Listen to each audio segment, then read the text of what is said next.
స్వామి, మీరు హిమాలయాల్లో తపస్సు చేశారు కదా, అక్కడ చాలా రకాల మూలికలు అంటే జనానికి ఉపయోగపడే మూలికలు ఉన్నాయి అని అంటుంటారు. మామూలుగా మనం మూవీస్లో వింటూ ఉంటాము జనరల్గా. అయితే అక్కడ నిజంగా అంత మంచి మూలికలు ఉంటుంటాయా? సాధారణ మనుషుల జీవన కాలాన్ని పెంచే మూలికలు ఏమైనా ఉంటాయా అక్కడ?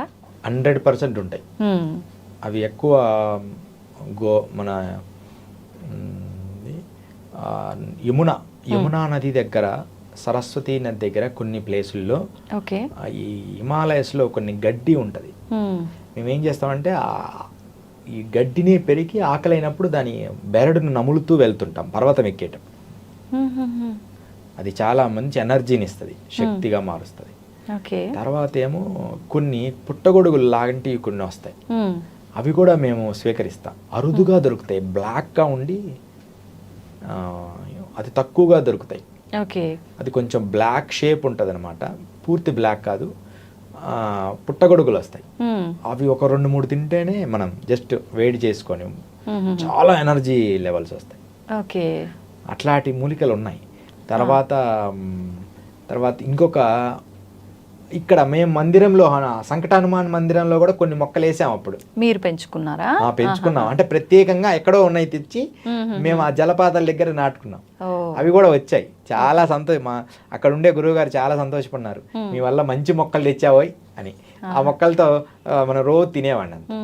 ఎక్కువ అంటే ఇంత ఆహారంకే మన దేహం అంతా సరిపోయే శక్తి వచ్చేది వాటిని తినడం వల్ల. తర్వాత శిలాజిత్తు, కొన్ని అద్భుతమైన ఇవి కూడా డైరెక్ట్గా తీసుకునేవాళ్ళం, తయారు చేసి వేడి కరిగిచ్చి తీసుకునేవాళ్ళం అనమాట. శిలాజిత్ చాలా ఎనర్జీని ఇస్తుంది, న్యాచురల్ రియల్ శిలాజిత్. అది మా దగ్గర దొరుకుతుంటుంది, అంటే కొంచెం ఉంటుంది. అలా హిమాలయాల్లో అరుదైన మూలికలు చాలా ఉన్నాయమ్మా. హిమాలయాల్లో ఒక గడ్డి ఉంటుంది, ఆ గడ్డిని మనం తీసుకోవడం. తర్వాత సోమలత, నేను చూసిన వరకు, నేను మిగతా సోమలతను కూడా చూసాను. సోమలతలను కూడా ఒక సంఘటన జరిగింది. సోమలతను మనం ఎవరు పడితే వాళ్ళని తగలకూడదు. ఫస్ట్ మనకు కనిపించినా దానికి నమస్కారం చేయాలి. వేదములో కూడా దాని విధానం ఉంది. జాత వేదసే సునమా మసోమ మరాతి యతో నిదహాతి వేదః అని.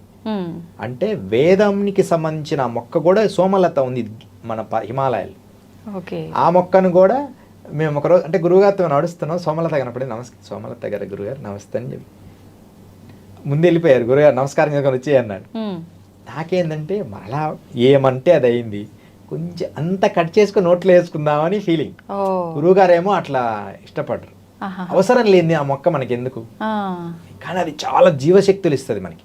అంటే అవసరం లేదు అంటే ఎటువంటి సందర్భాల్లో ఉపయోగపడుతుంది? మన జీవశక్తి కోల్పోయి బాడీ ఎక్కువ కాలం బ్రతకదు, చాలా ఎనర్జీ లెవెల్స్ పోయినాయి అనుకున్నప్పుడు సోమం అమృతం అవుతుంది. దాన్ని జాగ్రత్తగా తీసుకొని మత్తుగా ఉంటది అది. కానీ ఆ ఒక్క పదార్థమే జాగ్రత్తగా చిన్న పదార్థం చేసుకొని తినాలి. కొంతమంది ఏం చేస్తారంటే దాన్ని వేరే పదార్థాలతో మిశ్రమం చేసిస్తారు, అప్పుడు మనం మందు తాగినట్టుగా మత్తు వస్తుంది. అలా తీసుకోకూడదు, డైరెక్ట్దే ఏదైనా ప్రసాదంగా అద్దుకొని తీసుకోవాలి. నేను అలా తీసుకొని అలా కట్ చేసి అలా అనే లోపలే నోట్లో వేసుకున్నా రే అంటనే ఉన్నాడు, నేను నోట్లో వేసేసుకున్నా. అంటే కొంచెం ఎట్లా, ఎందుకు దాన్ని భగ్నం చేస్తావు గురుదేవ, మరలా దాన్ని చూడలేను, తగలేను, తిన్నానని నాకు స్పృహ ఉండాలి అని నా మనసులో అనుకున్నా. గురువులాగా మనలాగా ఇప్పుడు గురువులకి, గురుగారు మాకెందుకు దీక్ష లేదు, మాకెందుకు మంత్రమే లేదు, అంత డైరెక్ట్గా మేము మాట్లాడలేరు. ఆ మాట నేను లోపల అనుకున్నా. వాళ్ళకి తెలిసిపోతాయా గురుగారు అట్లా అనుకుంటే? అట్లా తెంపుకొని అట్లా అంటున్నాడు గురుగారు, పిచ్చా ఎందుకు అని అంటున్నాడు, నోట్లో వేసేసుకున్నా. ఆయనకి చెప్పాలనుకుంటే ఒక్క మాట చెప్పి మిగతా చెప్పలే, అనుకోకుండా తిన్నా గురుగారు. లోపలేమో ఏమైద్ది ఒకసారే కదా అని లోపల అనుకున్నా, ఆయన చెప్పలేక. అలాంటి గురువుతో మేము పయనించినప్పుడు, ఒక సద్గురువుతో పయనించాం హిమాలయాలు. అప్పుడు ఈ సోమలత చూశాను. చాలా ఫస్ట్ టైం నేను సోమలత చూడడం. అది అందరికీ అరుదుగా కనిపిస్తుంది అనమాట. ఈ మధ్య మేము హిమాలయాలకు వెళ్ళినప్పుడు కూడా కొన్ని మూలికలు తెచ్చాం. చంద్రకాంత మూలికలని ఇంత దుంపలు తెచ్చాం. అవి దేనికి ఉపయోగపడతాయి గురుగారు? చంద్రకాంత మూలికలు వివాహం కాని వాళ్ళకి ఒకటి, తర్వాత ఏమో కళ్యాణం ఏంది కదా, చంద్రుణ్ణి ఎనర్జీలో ఆరోగ్యానికి, అంటే తినడానికి లేదు, పూజలో పెట్టుకోవడానికి. మేము వెళ్తున్నాము తపోవనం వెళ్ళినప్పుడే, తపోవనం వెళ్ళినప్పుడు అక్కడ ఒక జలపాతం వచ్చింది కదా, ఆ జలపాతం ఒకటి వచ్చింది. ఆ జలపాతం దగ్గర ఇక్కడ ఏదో విచిత్రమైనది కనబడుతుంది అనగానే ఇంత దొరికినాయి. ఓకే. ఆ మూలికలన్నీ తీసుకొచ్చాం. చంద్రకాంతం అన్నమాట. సేమ్ అలాగే హతజోడి ఉంటుంది. హతజోడి నేపాల్లో దొరికింది. ఈ తపోవనం వెళ్ళినప్పుడు చంద్రకాంత మూలికలు తెచ్చాం. Okay okay. చంద్రుడి శక్తి గల దుంపలు, అల్లంలాగా ఉంటుంది అది. అది ఎంత కాలమైనా ఉంటుంది, ఎండిపోదు. మనం ఇట్లా పక్కన పెట్టిన రీసెంట్ కూడా మన దగ్గర ఉంది, అలాగే ఉంది జీవం. అంటే ఎప్పటికీ అట్లా జీవంతో ఎండదు, దాదాపు 1 year ఉంటుంది. ఆ ఏరు ఎండదనమాట. దాన్ని చంద్రుడి శక్తి వల్ల వచ్చిన మూలిక. వశీకరణానికి ఉపయోగపడుతుందని చెప్తారు పెద్దలు. వశీకరణానికి వాడతారు ఆ మూలికని.